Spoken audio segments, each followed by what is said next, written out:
Zippo Tính Ngôn ở thị xã Phú Mỹ, thành phố Bà Rịa. Chào tất cả các anh em gần xa nha. Chúc anh em có buổi tối thuận lợi và bình an. Thì hình thức giao dịch thì bên em như cũ nha, chuyển khoản full em bao ship, ship code cọc 100k và không bao ship nha anh em. Đem lên cho anh em hàng mồi thuốc có, hàng xưa có, hàng sưu tầm cũng có nha anh em. Cây mã số 1 nè, một cây mã bạc khắc ăn mòn chủ đề caster nha. Cây một đáy 2011, một đáy lồi. Đó, cái này có số limited 02147 nha anh em. Đó, cái này còn đẹp nè, âm thanh ok nha, âm hay luôn. Bánh xe bén nha, ruột 11 trùng 5 nha, vỏ ruột trùng, bánh xe bén nguyên zin. Rồi 400 thôi, mã số 1 400. Mã số 2 lên cho anh em một cây đời xưa nha, được xả lớp bỏ lớp rơm nha anh em, vỏ đồng khối xả rơm. Cái này một đáy 2 chấm, bên đây chấm 3 chấm nha anh em. Một chấm bên đây nó hơi mờ rồi, 1963 nha anh em. Bên đây 2 chấm nha, bên đây 1 chấm do xả rơm nó hơi mờ nha. Sản xuất 1963 nha anh em, chuẩn xưa nha.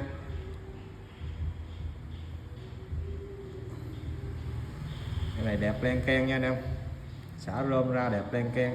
Cấn kim 1 điểm ở đây nha anh em, cấn kim. Đó, nắp đẹp luôn. Cái này âm rất là hay nha anh em.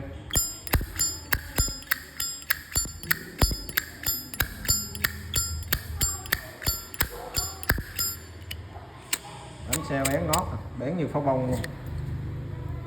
Ruột một mặt chữ, bánh xe xỏ chỉ, lưỡi gà lá lúa, tim bột, nguyên zin nha anh em. Đó, nguyên zin luôn, chỉ xả bỏ lớp rơm thôi, bánh xe bén dữ trời.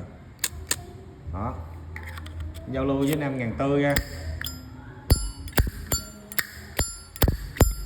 Đó, 1400. Mã số 2. Mã số 3 lên cho anh em một cây mạ Niken, dòng đáy lồi chữ xéo, sản xuất 1989 nha anh em. 1989 dòng đáy lồi chữ xéo.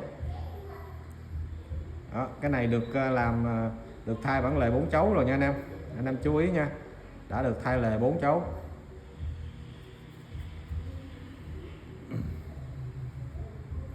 Rồi hình thức là đẹp ok luôn nè, len keng luôn, âm rất hay nha anh em.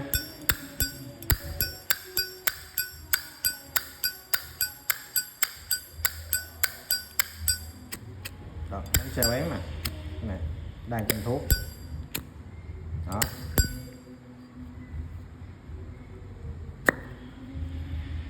cái này ruột mờ giai đoạn nha anh em.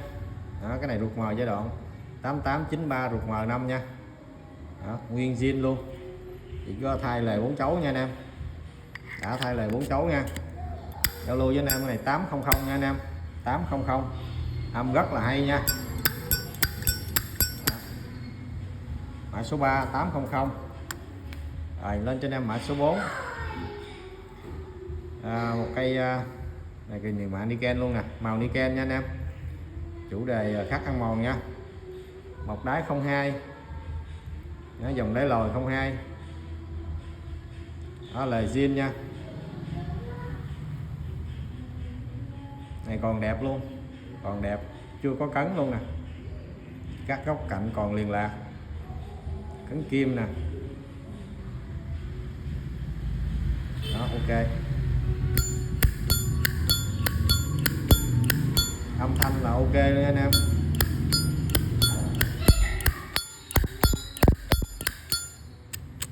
Bánh xe rất là bén luôn, ruột 02 trùng 5 nè, vỏ ruột trùng, bánh xe bén nguyên zin luôn. Rồi 450 nha anh em, mã số 4 450. Đó, mã số 4 450. Mã số 5 lên cho anh em một cây replica 1941, được đính 4 viên đá nha anh em, 4 viên đá gì nè.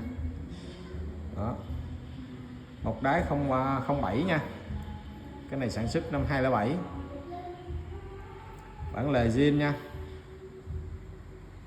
Cái này nguyên zin luôn, còn đẹp, còn đẹp nha anh em, chưa thấy cấn nè.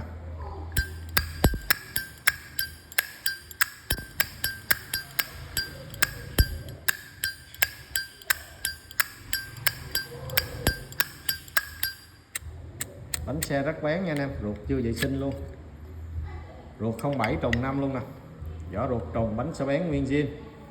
Rồi giao lưu với anh em 700 đó, mã số 5 700 nha anh em.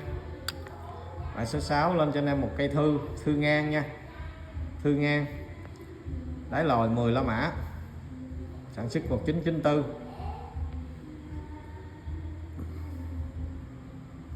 Đặc biệt ở bên hông nó có chữ ký nha anh em, bản này rất là đặc biệt, là bên hông nó có chữ ký, còn bản thư ngang là chuyện bình thường, nhưng mà có chữ ký bên hông là cũng khá đặc biệt nha anh em, khá hiếm luôn.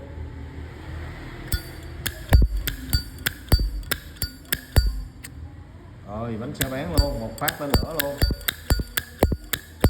Cây này cầm xăng tầm 7 đến 10 ngày nha anh em, đó 7 đến 10 ngày á. Cái này khách mới gửi lên, khách gửi đi 4 ngày mới tới, nhờ thanh lý. Ruột 10 lá mã trùng 5 nha, vỏ ruột trùng 5, bánh xe bán nguyên zin, xăng cầm là tầm 7 ngày trở lên nha. Cái này giao lưu với anh em 1.500 nha anh em. 1500. Rồi cuối cùng lên cho anh em một cây niêu nha, có bóc nha anh em. Cái này có bóc nhung nha, bóc nhung zin nha, bóc zin. Cái bóc này cũng có giá trị lắm, bóc này giá trị tầm 2-3 xị á. Rồi lên cho anh em một cây mạ bạc nha anh em, chủ đề Zippo nha, khắc ăn mòn, số limited 0149 nha, số limited 0149, một đáy 14 là mã nè, sản xuất 1998 nha. Cái này nêu chưa lên lửa nha anh em, dòng anti que bạc, bạc da cổ, cái này gọi là bạc da cổ. Phai chỗ này là phai keo nha anh em, nên chú ý phai keo nha, phai lớp keo rồi. Đó, lớp keo á, keo 2K, nguyên zin chưa qua chỉnh âm luôn, chưa làm gì hết. Bánh xe còn kẹt đá luôn nè. Rồi ruột 14 lá mã trùng 5, đó ngon lành nguyên new. Hôm nay giao lưu với anh em 1.300 thôi, 1300, đó 1300 nha anh em. Rồi anh em nào chốt được gì cái mạnh dạng call giùm em nha. Cảm ơn mấy anh em đã xem ạ.